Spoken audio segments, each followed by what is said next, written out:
Rompendo em Fé. Um dos textos mais importantes. Mulher que padecia por a vida de todo ser humano. Cada ação há uma reação do seu retorno. Os males que tem. Começa agora o programa que veio para abençoar a família brasileira. Produzido pela Igreja Batista Lírio dos Vales, Ministério Costa Azul. Rompendo em Fé.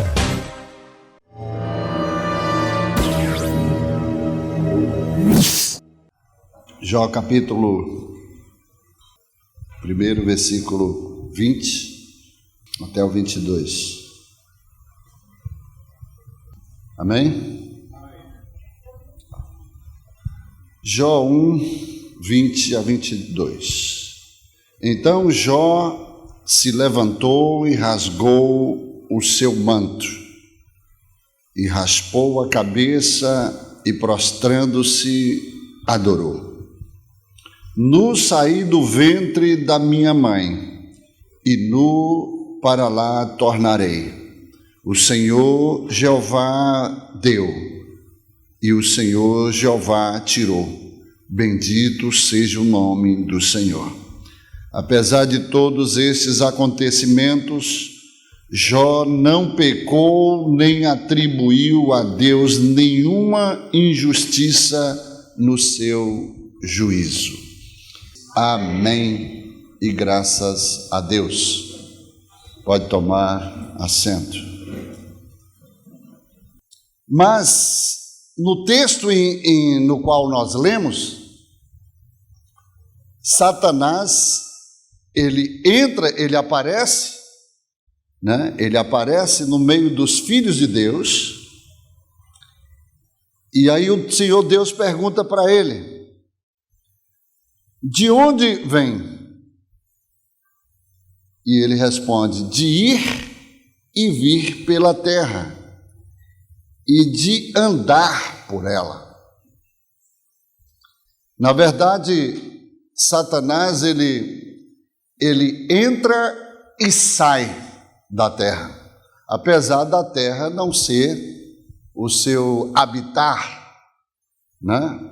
Satanás, ele tem uma habitação que, quando ele foi expulso da presença de Deus, onde ele habitava no jardim do Éden, quando ele era o querubim ungido, que foi criado por Deus, feito em perfeita formosura, ele pisava nas pedras afogueadas, ele habitava no jardim de Deus.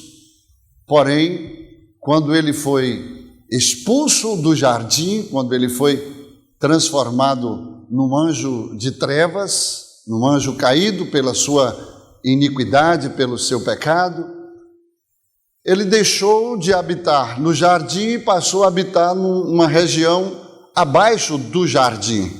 O jardim é o terceiro céus, né? É o paraíso, onde Deus preparou para habitar os seus filhos. Um dia nós voltaremos para habitar, não agora no paraíso, mas numa cidade que o próprio Deus, ele construiu para que os seus filhos pudessem habitar por toda a eternidade. É a Nova Jerusalém. Então, abaixo do paraíso existem as regiões celestes, onde hoje Satanás habita. Ele habita nas regiões celestiais. E de vez em quando ele entra na terra. E ele responde aqui a Deus: de ir e vir, né? E de passear sobre a terra. Ele apareceu diante dos filhos de Deus. O inferno ainda não é a habitação de Satanás, mas é o seu destino, onde um dia ele e todos os seus anjos e todos que o seguirem serão lançados para sempre, para viver eternamente longe da presença de Deus, neste lugar chamado Hades ou inferno. Amém, queridos? Então o texto sugere que Deus entra numa conversa com Satanás. O próprio Deus é quem cria esta circunstância, porque quando ele viu Satanás, Deus então chamou para um diálogo. Deus que teve essa ideia. E aí Satanás respondeu que entrava e saía, e passeando pela terra, então Deus perguntou: quando tu passeaste sobre a terra, tu vistes o meu servo Jó? Ou seja, toda essa construção de toda essa história foi uma ideia que foi criada pelo próprio Deus. Tu vistes o meu servo Jó, homem fiel, íntegro, temente a Deus e que se desvia do mal. Aí Satanás, então, depois que Deus afirma o testemunho, a conduta, o comportamento, a postura do seu servo Jó, aí então Satanás então responde: bem, mas é muito fácil ele ser fiel, ser íntegro, se desviar do mal e temer ao Senhor, quando o Senhor decidiu cercar ele com uma cerca de proteção, cercar a sua sebe, o seu patrimônio, os seus bens, a sua casa. É muito fácil o homem ser fiel a ti, o Senhor protegendo ele, guardando ele, abençoando ele. Então, Satanás falou: toca na vida dele, tira o que ele tem, para ver se ele permanecerá fiel a ti. Ou seja, foi uma conversa provocada pelo próprio Deus. Jó estava lá na terra, vivendo uma vida abençoada até o tutano. Nada lhe faltava. Era um homem rico, era um homem famoso, era um homem que tinha integridade social, espiritual, integridade financeira.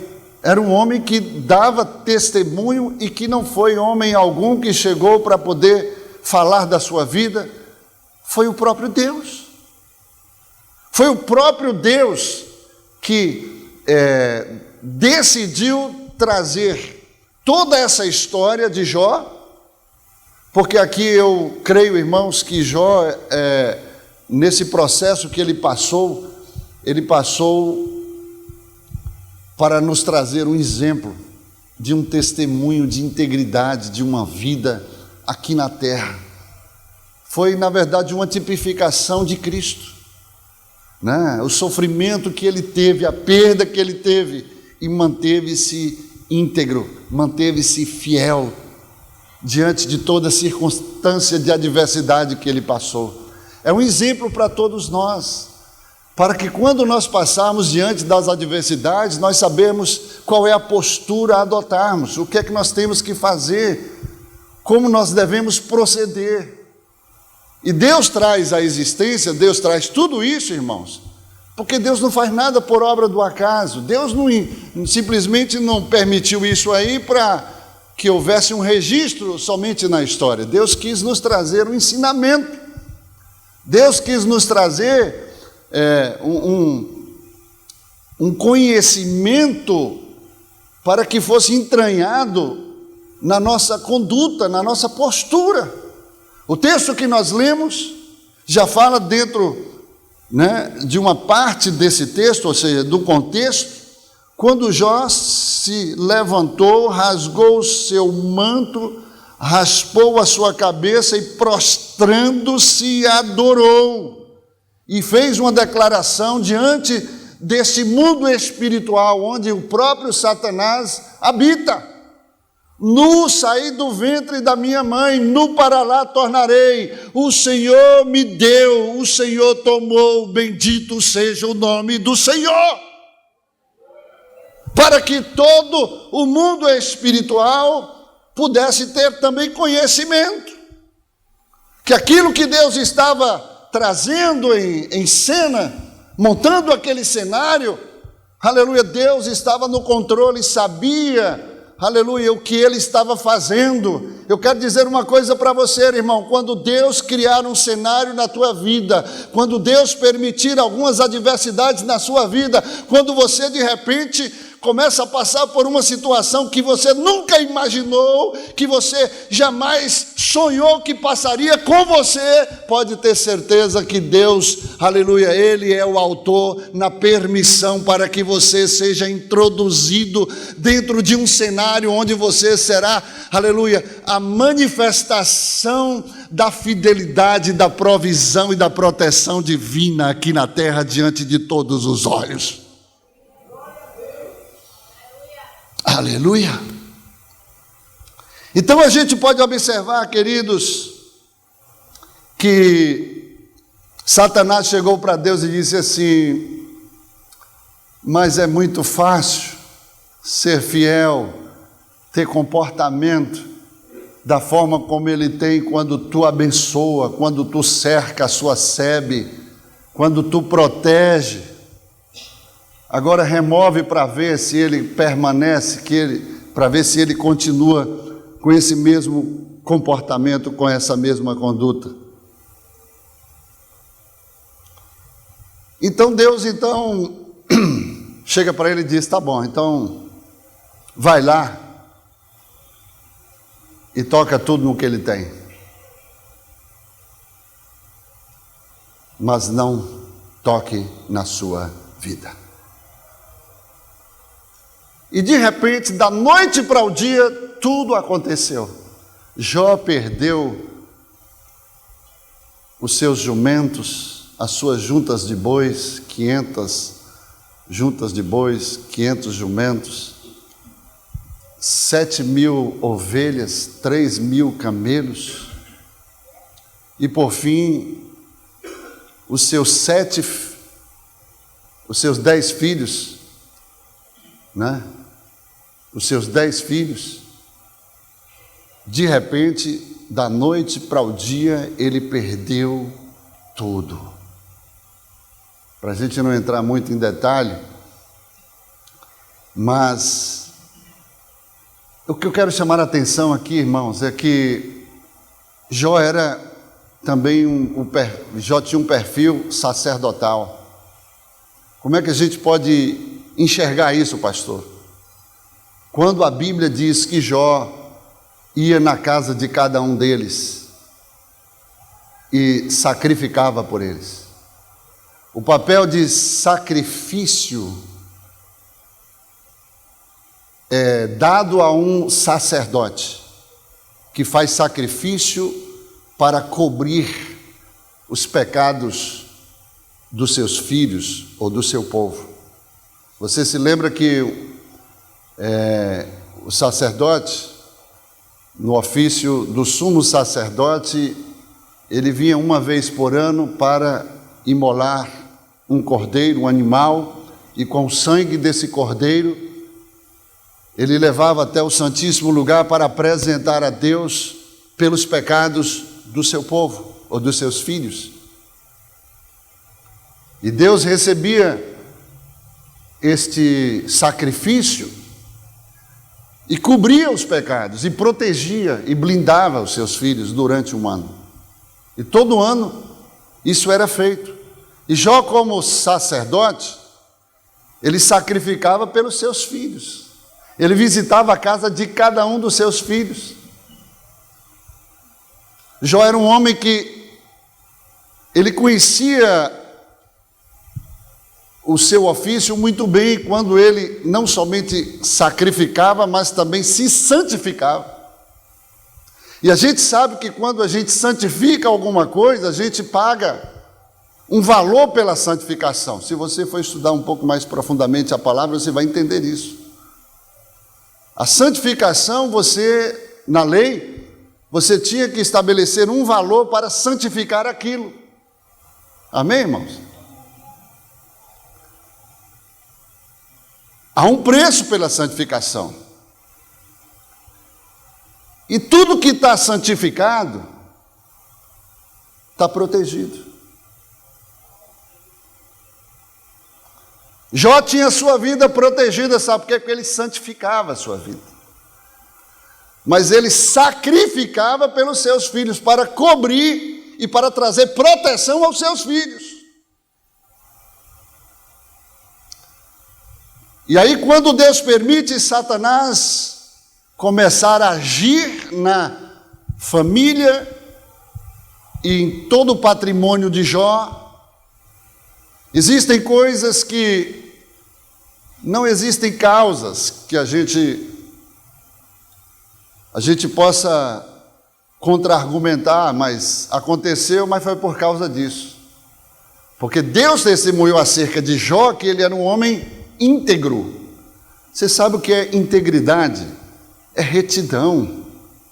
A integridade fala de sinceridade. A integridade fala de uma vida que não tem rachaduras, sem falhas, entre aspas. Um homem sincero, um homem que tinha o princípio da sabedoria na sua própria essência, porque ele temia ao Senhor. Um homem que se desviava quando via alguma coisa que poderia macular a sua honra, a sua postura, a sua conduta, ele fugia. Então ele santificava a sua própria vida, ele tinha a sua vida protegida. E quando Deus falou, vai lá, toca em tudo, mas não toque nele, porque Deus sabia quem era Jó, a estrutura que Jó tinha, e Deus sabia que Jó poderia ser provado para que o nome dele fosse glorificado. Em outras palavras, até para ser provado, Deus não permite qualquer pessoa. Para Deus permitir alguém ser provado, Deus primeiro sabe que aquela pessoa tem estrutura para responder à provação de Deus, porque Deus não tenta, ninguém mais prova. Satanás tenta, Deus prova. E na provação, Satanás tenta. Pastor, não entendi nada.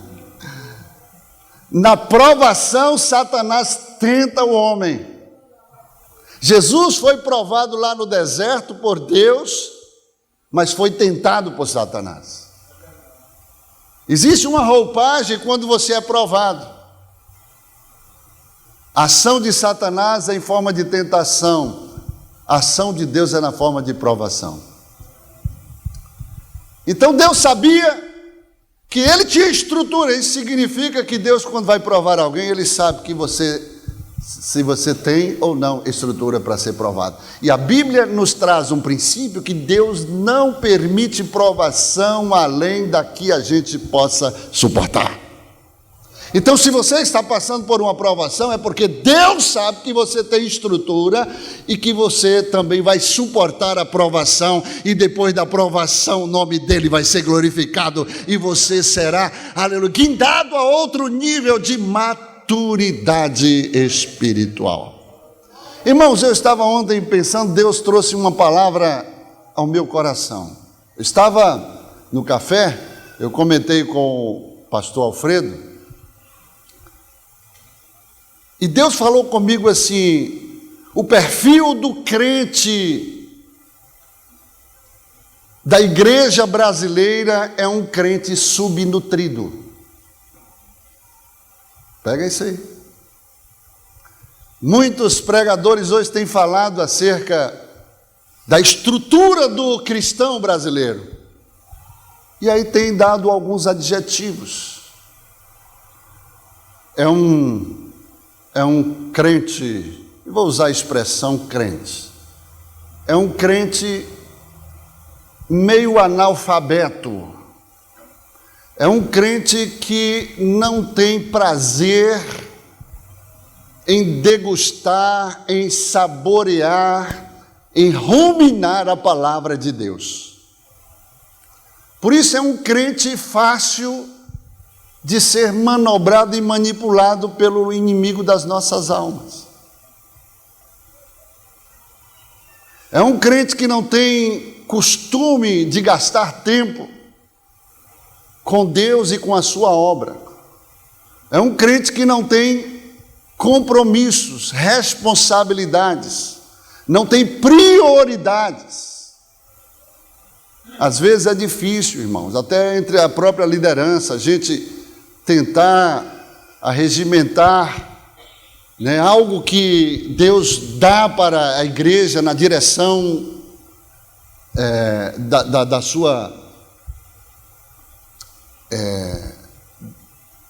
sua liderança. É difícil. São pessoas mal instruídas. Hoje nós temos líderes que facilmente chegam ao ofício de um chamado ministerial, seja pastor, evangelista, mestre, profeta, apóstolo. Mas a maioria desses líderes que, quando ocupam o seu ofício, aí eu uso a expressão, são subnutridos.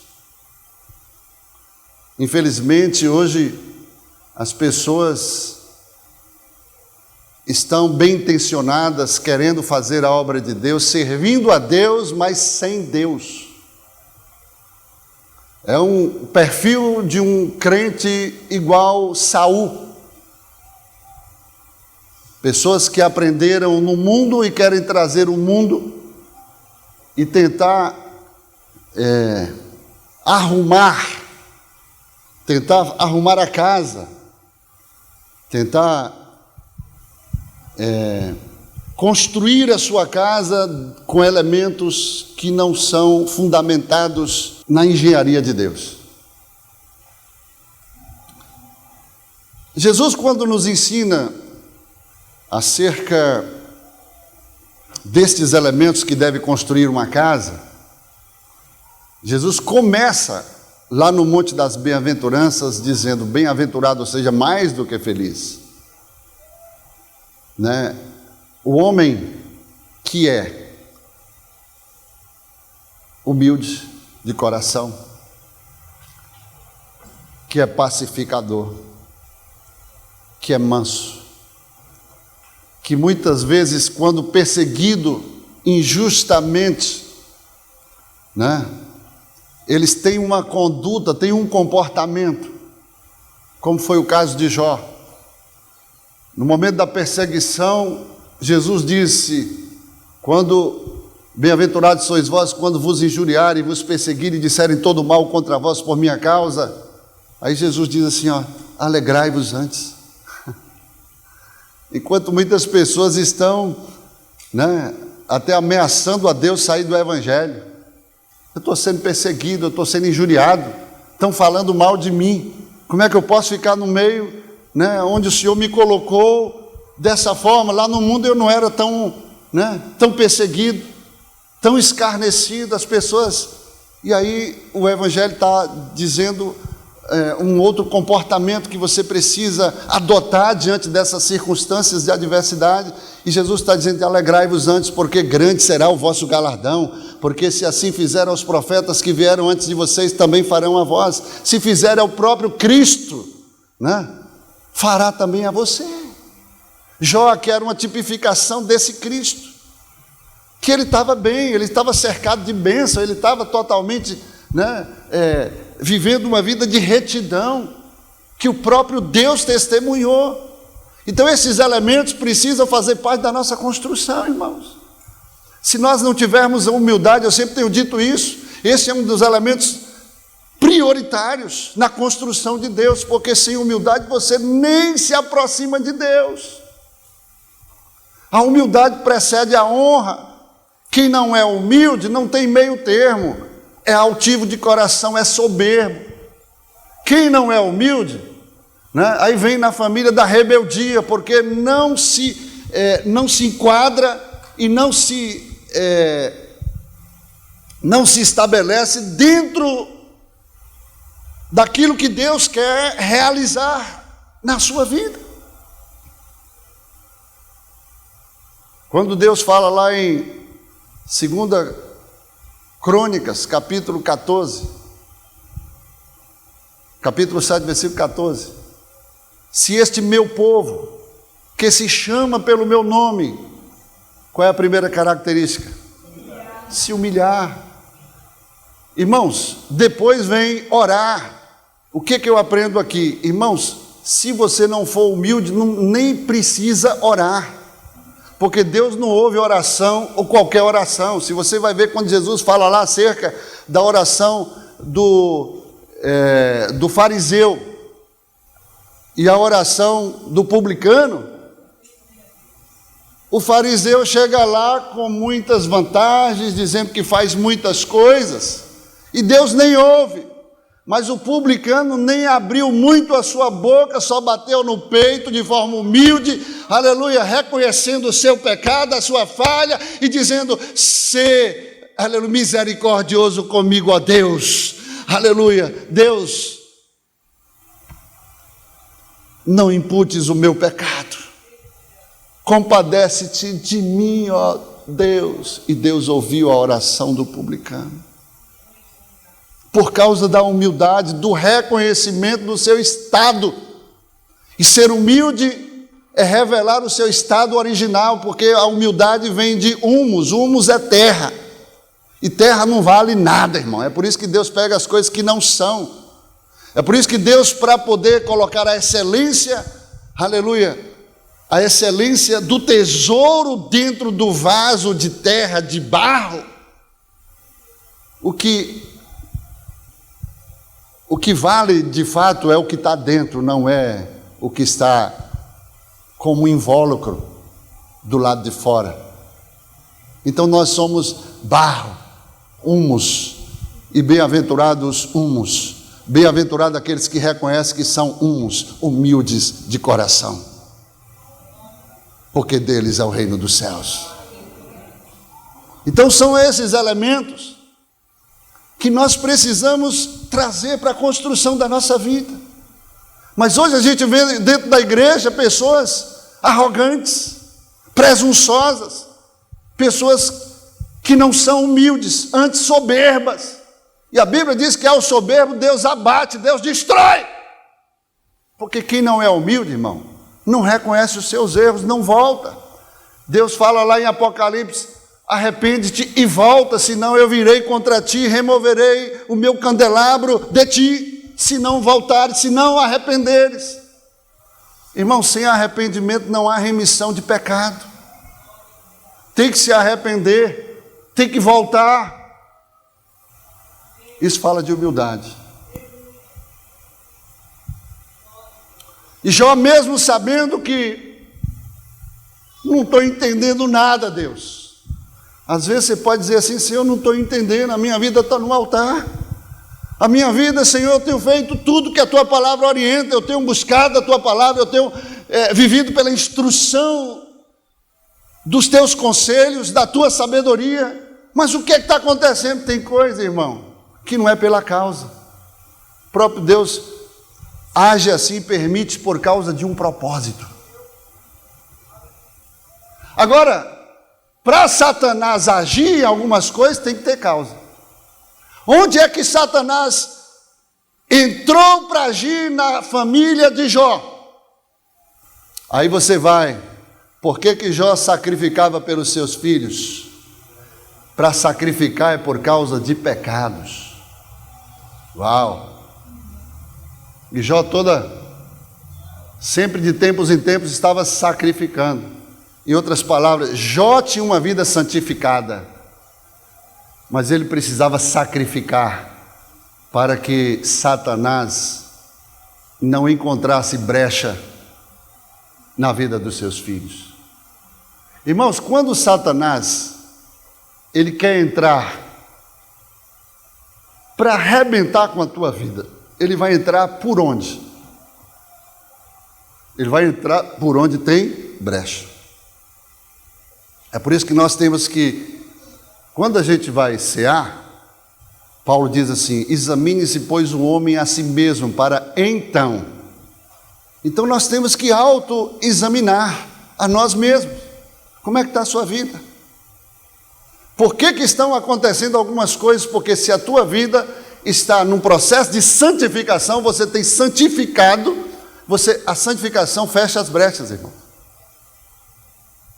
A Bíblia diz que sem santificação ninguém verá a Deus. A santificação fecha brechas. Depois estude um pouco sobre santificação, que não é nada daquilo que você talvez aprendeu. É diferente.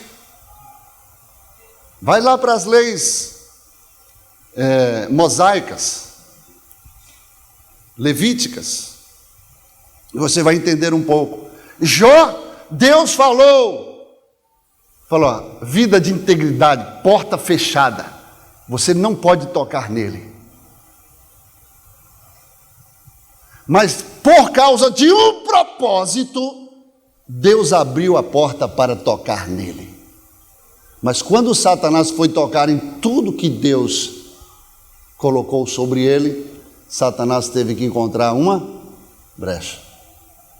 Às vezes Deus sabe que o diabo não pode tocar em você, mas onde é que ele vai atingir você? Como ele vai tocar em você? Através de algumas brechas. E às vezes nem sempre a brecha está em você, mas está naquilo que inclui você, que envolve você, que cerca você. A brecha estava nos filhos. E Satanás tocou os filhos de Jó, tirou as suas vidas. Mas Deus falou, mas Jó, você vai tocar em tudo, mas você não pode tocar na sua vida. Depois que Jó perdeu tudo, irmãos, a Bíblia diz aí entre o texto, Jó se lançou em terra e prostrado adorou. O que Deus espera quando nós passamos por tamanha provação?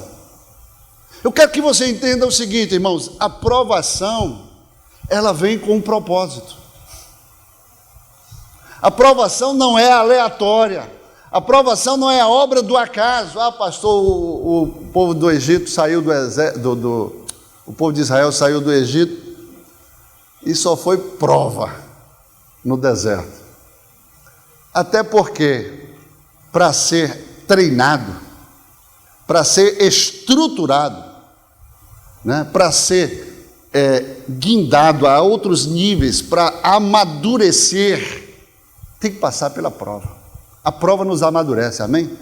Nós ganhamos mais e crescemos mais e amadurecemos mais com as provas, com as perdas, do que com os próprios ganhos. Sim ou não? O que fica mais marcado lá na sua mente? Algo que doeu, que teve um preço, que custou caro. Sim ou não? Então Deus permite com propósito. Se você está passando por uma prova, o que você tem que perguntar a Deus, Senhor, por que essa prova? Deus não vai responder o porquê. Deus vai falar do propósito. Para quê? Diga para o irmão que está do seu lado, você não está sendo provado porque Satanás escolheu você, mas Deus permitiu para que se cumprisse o propósito que Ele tem e tem realizado e tem construído na tua vida.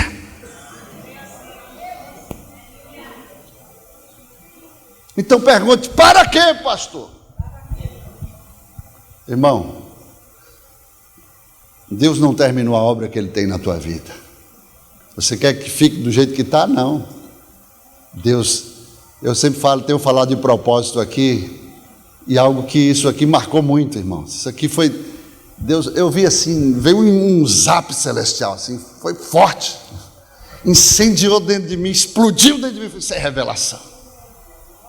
Tudo que explode dentro de você, que queima dentro de você, é revelação de Deus.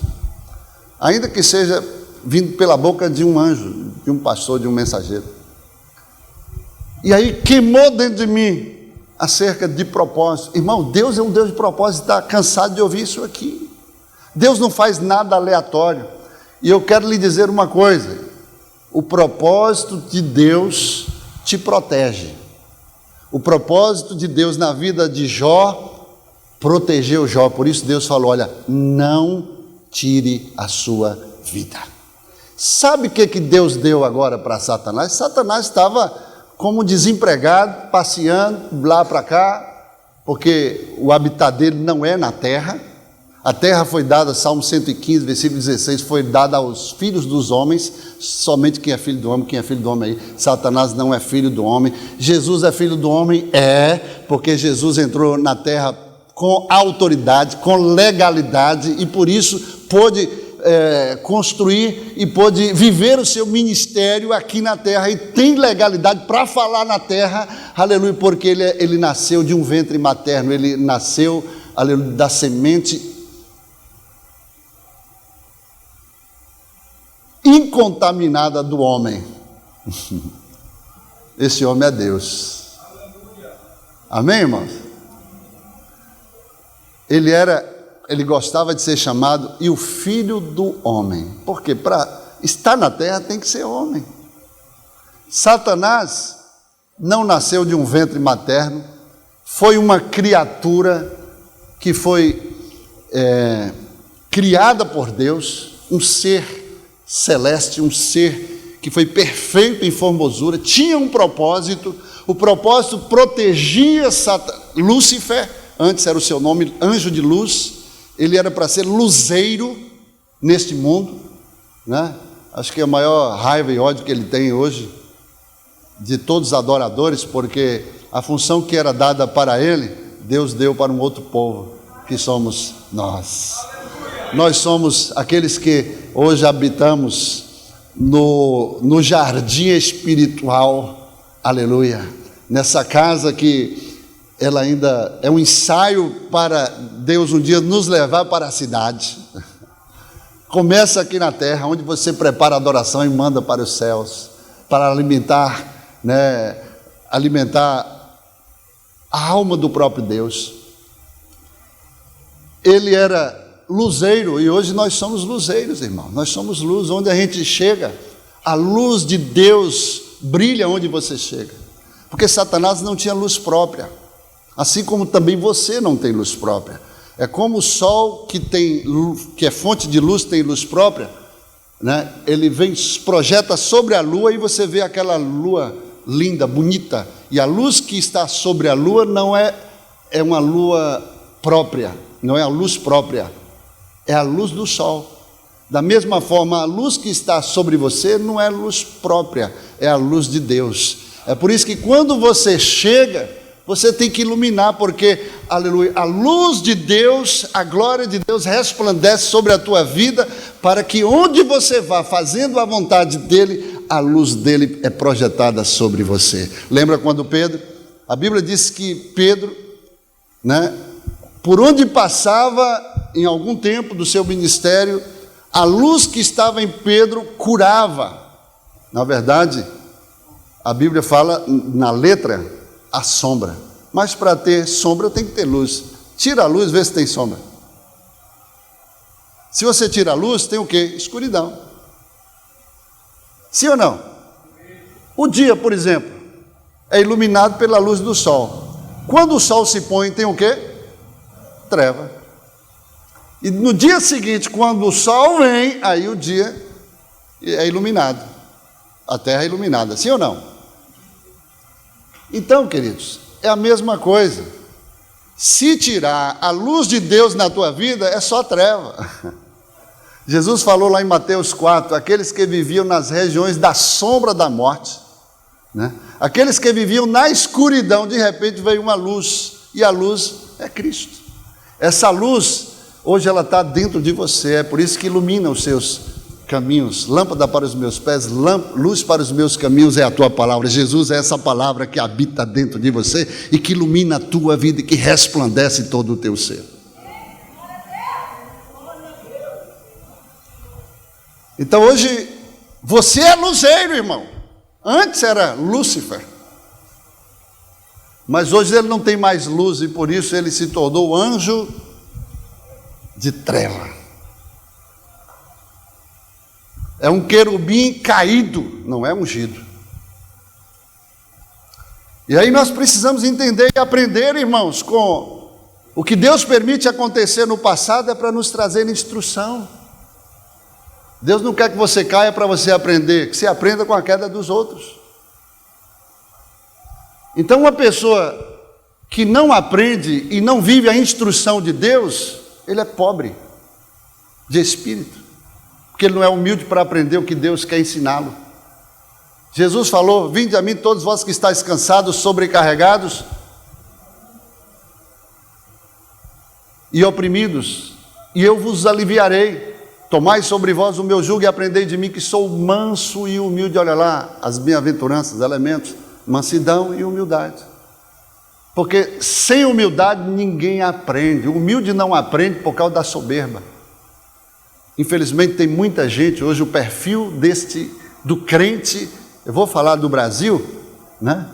O perfil do crente brasileiro é um crente subnutrido. Você sabe o que é que vai prevalecer nos últimos dias, quando vier a grande perseguição, que é propósito também de Deus?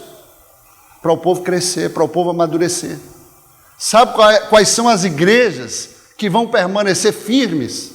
Aquelas que são alicerçadas no ensino, na instrução da palavra sem contaminação, da palavra como trigo puro, a palavra que é nutritiva, que é vitaminada, a palavra que é fortalecedora, que vai trazer a sustentabilidade para que você permaneça de pé diante da grande tribulação. Hoje você está passando por tribulações que é apenas um ensaio para quem vai ficar para a grande tribulação. Mas graças a Deus que os crentes que ficarem permanecidos na rocha, na palavra, não vão ficar, irmão. Jesus falou: aquele que ouve estas minhas palavras e as pratica, assemelhá-lo-ei a um homem prudente. Tem muita gente imprudente, nécio, muita gente que não tem compromisso, são religiosos, fariseus, subnutridos. O fariseu, ele era nutrido da lei, ele conhecia a lei, mas era fraco de graça. E a graça que te salva, é a graça que te sustenta, é a graça, aleluia, que revela o preço que foi pago pelo seu pecado. A graça é o que você precisa. Amém, irmão?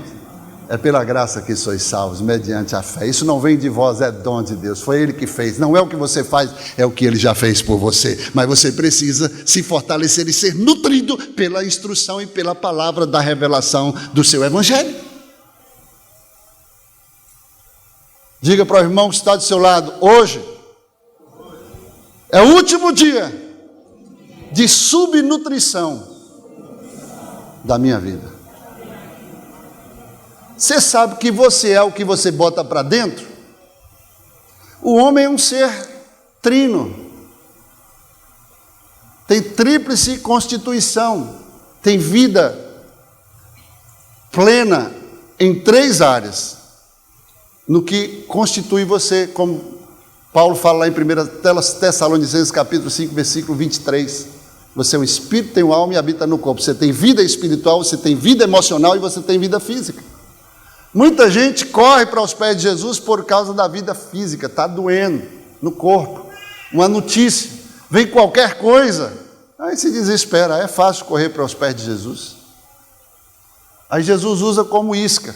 Está doendo na alma, alguém que foi traído, alguém que está com o casamento arrebentado, está sofrendo por causa de algum problema emocional, aí corre para os pés de Jesus. Jesus usa como isca, sabe por quê? Porque Jesus quer fazer o maior milagre, e graças a Deus já fez na sua vida, que foi, aleluia, trazer vida ao que estava morto, fazer de você, aleluia, filho e discípulo, filho de Deus e discípulo de Jesus. Amém? Eu já vou encerrar, mas quem está gostando, diga amém. Amém.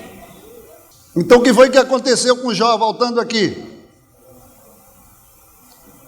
Irmão, Jó foi provado dentro da sua estrutura, dentro de um cenário montado por Deus. Irmão, não reclame, não murmure quando Deus escolher você para montar um cenário para seja palco da manifestação da glória e do poder dele. Você está sendo privilegiado. Sabe por quê? Porque o segundo estágio, você sendo aprovado, vai ser muito maior e melhor do que o primeiro. Por isso que a Bíblia diz, olha, está passando pela prova, como disse Lázaro, dando glória a Deus, dando glória a Deus. Quando você passa pela prova, irmão, Deus está na prova. Deus não está na tentação. E Satanás, quando recebeu a autorização de Deus para provar, veja uma coisa, para provar Jó e tentá-lo, ele foi provado, ao mesmo tempo estava sendo provado por Deus e tentado por Satanás. Preste atenção. Deus falou assim, olha, tu tira tudo, eu vou tirar cerca de proteção da vida dele, mas não toque a sua vida, não mate. O que eu aprendo aqui? Deus estava dando uma função para Satanás. Você agora é responsável pela vida de Jó para ele não morrer. Uau! Tu vai fazer tudo, mas ele não pode morrer. E você vai ser enfermeiro dele, vai cuidar de tudo que ele for passar. Uau! Ele não podia morrer porque foi a ordem que Deus deu a Satanás. Você vai tocar, mas ele não pode morrer. Você é responsável, ele não pode morrer. É assim que Deus faz. O diabo quer tentar arrebentar com você, Deus fala, você vai cuidar dele.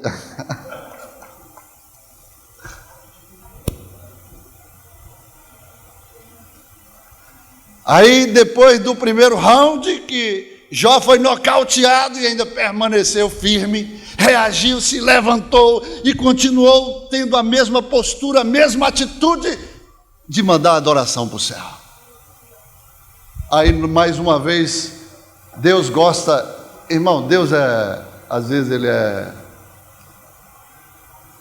ele gosta de provocar o diabo. Então muitas vezes Deus tira sarro da cara do diabo, para envergonhá-lo naquilo que ele quer nos envergonhar. Onde o diabo quer envergonhar, Deus usa o próprio diabo para que ele assista a honra e a manifestação da glória e do trabalhar de Deus, para que ele possa reconhecer que Deus é na tua vida. Essa era a palavra que eu ia falar, mas foi. Então, queridos, aí vem o segundo round, aí Deus fala a mesma coisa. Tens visto o meu servo Jó? Homem fiel. Eu acho que Deus agora enche o peito, mas homem fiel, de caráter, íntegro, que teme a Deus e que ainda continua se desviando do mal. Aí Satanás veio com o último recurso dele, pele por pele.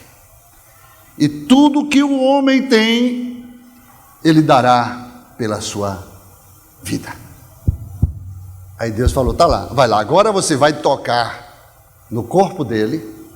Olha o que Deus fala, agora você toca no corpo dele, mas você não mate.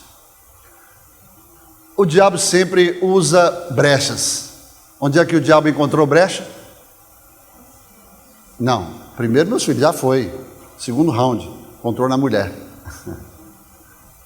A mulher de Jó era uma mulher espiritual, irmão, era uma mulher de Deus, era uma mulher abençoada.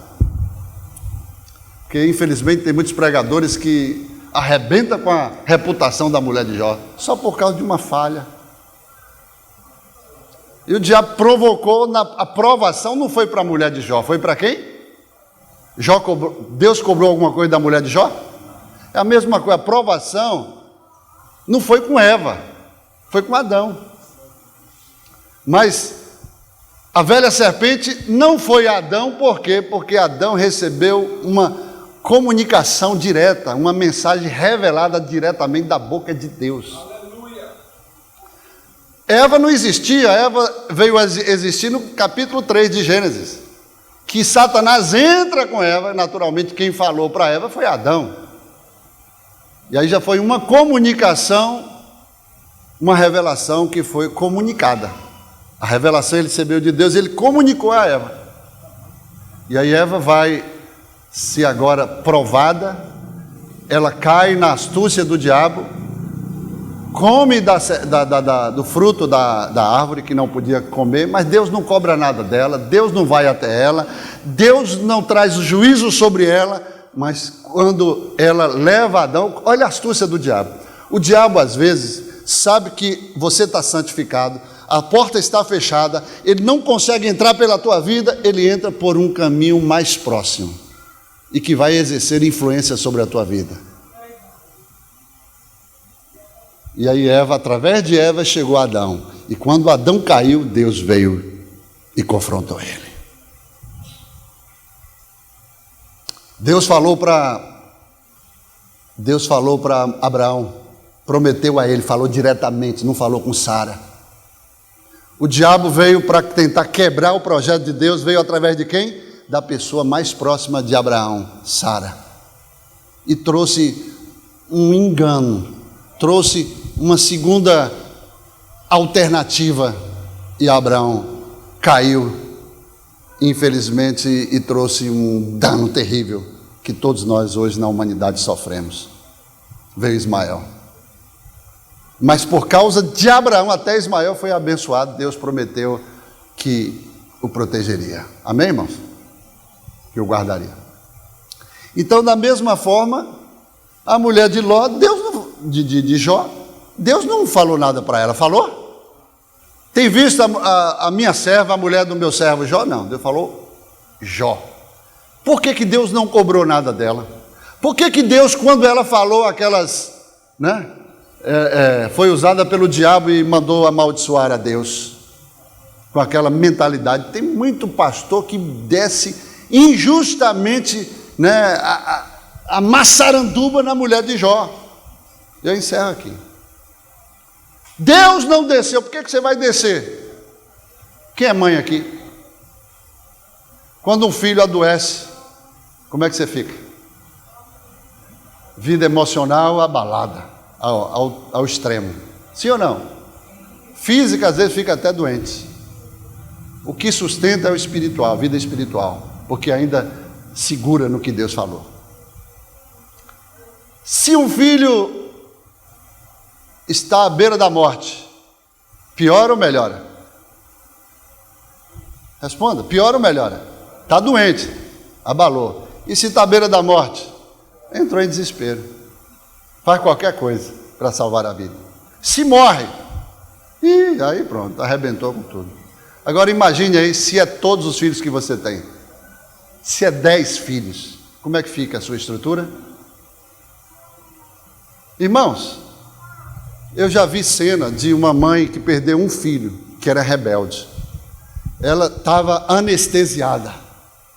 Ela estava ali segurada, sustentada. E Deus entende o momento que ela está vivendo. Ela não tem estrutura. Eu vejo pastores, às vezes, no culto fúnebre. Vi vários, até daqui da igreja. Está ministrando, está chorando. Aí todo mundo vai chorar. Porque na hora do culto fúnebre, você tem que ter equilíbrio emocional, estrutura espiritual para mostrar que se Deus levou, porque a Bíblia diz que no momento de um culto fúnebre tem que haver maior alegria, a festa, há mais proveito do que em qualquer festa onde tem bacanais e orgias. Sim ou não? É o que a Bíblia diz. E lá você tem que pregar a palavra, você tem que aproveitar aquele momento que às vezes Deus tira um da terra para ganhar 20, 50, 100. E a oportunidade, você tem que aproveitar para lançar a palavra, mostrar que ele não morreu, ele foi promovido, o Espírito que estava nele, Jesus veio buscar. Olha que privilégio, Jesus vem diretamente buscar, para estar com ele. Paulo teve esse processo do arrebatamento, que no corpo físico seria morte, mas o propósito não é para se cumprir a morte, porque a morte é o que, pastor? O que é morte? Diga, pergunta, o que é morte? Não, está fraco, de jeito não dá nem ânimo para pregar. Fala, o que é morte? Separação. Quando o seu espírito é separado do seu corpo, a morte. Paulo foi arrebatado, no corpo era uma morte, mas o propósito não era para ficar, era para voltar. Então foi arrebatado e voltou. Porque a morte, às vezes, é o arrebatamento do espírito e volta para o lugar de onde foi originado. Mas Às vezes a ignorância, às vezes, deixa a gente desesperado. Então a mulher de Jó perdeu 10 filhos. Aí pronto. Não era novidade ela chegar para Jó, perdeu o patrimônio, perdeu a honra, perdeu a dignidade, perdeu a fama, perdeu, o conceito. Era uma pessoa privilegiadíssima, tinha de tudo, e agora não tem nada, vai viver de favor dos amigos agora que tem que trazer para abençoar, e é assim que Deus faz. E agora o marido naquele estado, ainda mantém a tua dignidade, a tua integridade ao teu Deus, amaldiçoa ele, morre Jó. Aí Jó agora levanta com autoridade, ele tem que falar. Quando tocou em Deus, meu Deus, irmãos, quando alguém tocar em Deus, o Deus da tua vida, na tua vida, não fecha a boca. Por isso que a Bíblia diz para você não estar na roda dos escarnecedores. No caminho dos pecadores, na roda dos escarnecedores, tem muito crente que às vezes está ouvindo e não defende, não fala nada, torna-se como um deles. Aí você agora tocou. Enquanto você falou comigo, agora falou no meu Deus, amaldiçoou o teu Deus? Como ousa falar assim do meu Deus, do meu Senhor? Tu és uma louca mulher.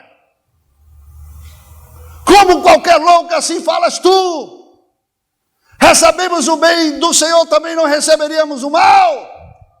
E a Bíblia, nesse contexto, conclui dizendo, e em tudo isso, em todos esses acontecimentos, não abriu Jó a sua boca para transferir qualquer culpa, qualquer responsabilidade, para atribuir, para murmurar, para questionar. Ele não abriu a boca, ele cumpre a função do Cordeiro de Deus, que como ovelha muda foi ao matadouro diante dos seus tosquiadores, mas não abriu a sua boca.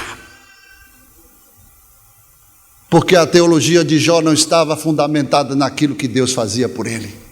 Não estava fundamentada naquilo que ele tinha, na honra, em toda a riqueza que ele tinha, no patrimônio que ele tinha, mas estava fundamentada no temor a Deus e no Deus que ele servia. E eu quero fechar essa mensagem dizendo uma coisa para você: no momento da maior tribulação, da maior aflição que você vier a passar na tua vida, irmãos, aleluia, adoração é o ato mais célebre na vida de um homem que conhece a Deus. E na hora da tribulação, na maior provação que você estiver passando, saiba de uma coisa: a sua reação vai valorizar aquilo que Deus está fazendo, provando, quanto montou todo o cenário por causa de você. O alvo da manifestação da bênção e da glória de Deus agora é você. Tudo está circunferenciado em você, tudo está em volta de você. Você é o palco da manifestação do que Deus está falando, do que Deus está querendo fazer, do que Deus está provando diante do mundo espiritual acerca de você. E quanto maior a provação que você passar, pode ter certeza, mais valorizada por Deus, aleluia, será a recompensa que virá também sobre a tua vida, porque nos dias da aflição, a adoração tem um poder sobrenatural e merece um galardão também dobrado. Por isso Deus decidiu, no momento que ele foi provado, o Senhor falou: agora o que ele teve, eu vou dobrar, eu vou dar tudo em dobro, porque ele foi provado no momento da maior aflição de toda a sua vida. Vamos ficar de pé.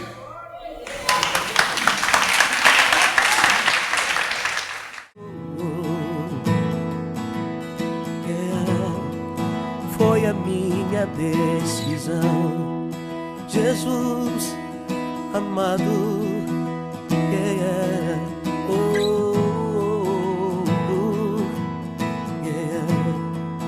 pois é teu meu coração.